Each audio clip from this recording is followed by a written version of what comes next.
Ce qui est malheureux présentement avec les chauves-souris, c'est qu'on a découvert dans le nord-est de l'Amérique du Nord une nouvelle problématique, donc un syndrome qui s'attaque aux chauves-souris qui cause des mortalités très importantes dans les populations. Donc on craint que les populations de chauves-souris subissent des pertes vraiment importantes dans les prochaines années, voire même à ce qu'il y ait une extinction de certaines espèces. Donc c'est très préoccupant pour nous. Ce syndrome qui afflige les chauves-souris est le syndrome du museau blanc, qui se manifeste par la croissance fongique blanche sur le museau, les oreilles ou la membrane des ailes des chauves-souris touchées par cette affection. Le résultat est catastrophique. Des millions de chauves-souris en meurent. Ce champignon s'attaque à la chauve-souris durant son hibernation, la sortant de son sommeil, causant sa mort par hypothermie. L'origine du syndrome, en fait, c'est sûr que c'est tout nouveau. Ça a été découvert pour la première fois dans l'État de New York. Par contre, on a découvert, en tout cas, un mycète qui est très associé au syndrome, donc un champignon. On l'a découvert en Europe, donc on soupçonne que c'est peut-être un champignon qui a été introduit d'Europe en Amérique. Et présentement, ça progresse. Ce qui est très inquiétant, c'est que ça progresse très vite à l'échelle de la côte Est. Ça a été documenté pour la première fois l'hiver 2006-2007 et ça s'est propagé là, comme une traînée de poudre là, pour descendre jusqu'à pratiquement Virginie, puis monter jusqu'au Québec, Ontario. Donc, il y a beaucoup d'États américains qui ont été touchés rapidement, au Canada aussi. Donc, c'est très préoccupant la vitesse à laquelle ça se propage.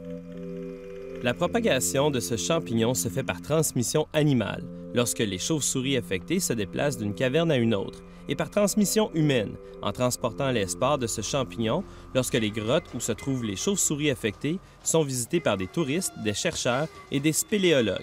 On n'a rien trouvé jusqu'à présent pour contrôler ce syndrome-là, ni pour en atténuer les effets, autre que d'essayer de faire de la prévention puis de limiter sa propagation par les voies qu'on soupçonne d'être les plus probables.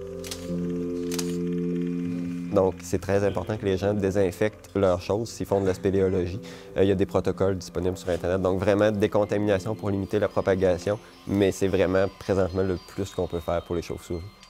Au niveau des changements climatiques, il y a eu quelques hypothèses d'avancée. Bon, est-ce qu'il y a eu des changements au niveau des températures des cavernes, mais ça reste quand même des milieux fermés. Donc, les impacts sont probablement peut-être un petit peu moins grands, mais il y a encore beaucoup de recherches à faire, donc c'est difficile de les exclure ou de les inclure. Là, on manque d'informations présentement pour pouvoir faire un lien là, à ce niveau-là.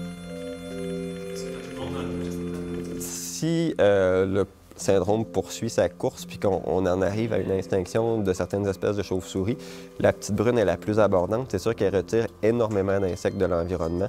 Est-ce qu'on peut penser avoir des dommages beaucoup plus importants aux cultures parce qu'ils mangent beaucoup de papillons de nuit qui vont pondre sur les cultures, donc les chenilles vont consommer les aliments des êtres humains. Est-ce qu'on va avoir une augmentation de ça? On pourrait penser à des maladies transmises par les insectes, virus du Nil par exemple, ou des choses comme ça qui pourraient augmenter. Il y a plusieurs ramifications possibles.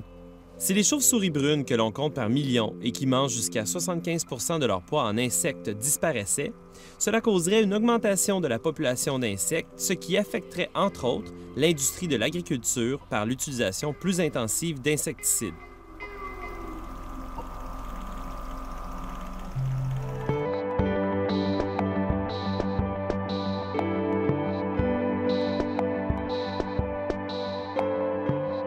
Bien, dans tout le nord-est, en fait, la problématique continue tranquillement de s'épandre, peut-être un peu moins vite que ce qu'on a vu au début, mais déjà, elle couvre pratiquement toute la côte est américaine, là, puis jusqu'en Ontario, vers l'ouest, puis ça rentre aussi dans l'ouest des États-Unis, pas jusqu'au centre, mais quand même une bonne partie de la côte, où il y a beaucoup de sites qui ont été très durement touchés, là, donc 70-80 % de mortalité. Dans ces sites-là, c'est sûr que la population a déjà chuté beaucoup.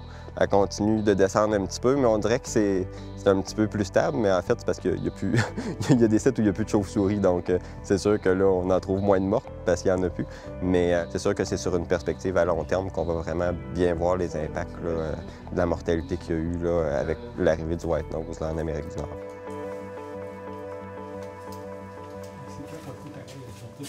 Ouais.